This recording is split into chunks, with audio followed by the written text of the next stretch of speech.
Some of the National Guard are going in and beating these people up, and the last count I knew was 41 deaths. Then it's time to stand up and speak out, which is why we are here today. The senator made a beautiful and very impassioned speech on the floor of the Senate. I have written along with him as co-sponsor of several pieces of legislation, as well as asking the Organization of the American States to condemn the actions. They came out with a kind of watered-down resolution deploring the violence, but it could have been a lot stronger.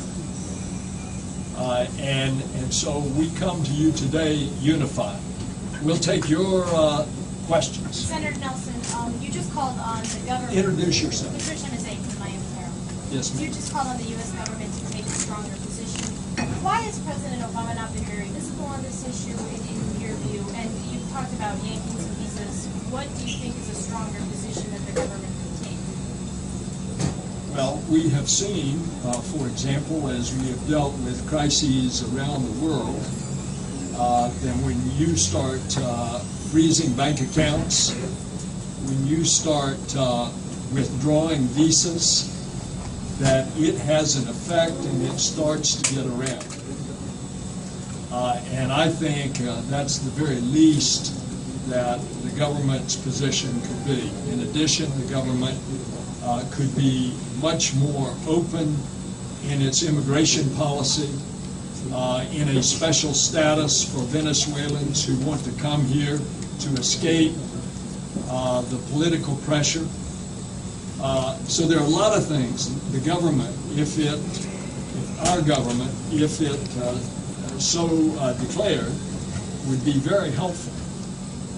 Now, you specifically mentioned the president. This is where Senator Rubio and I will have a difference of style.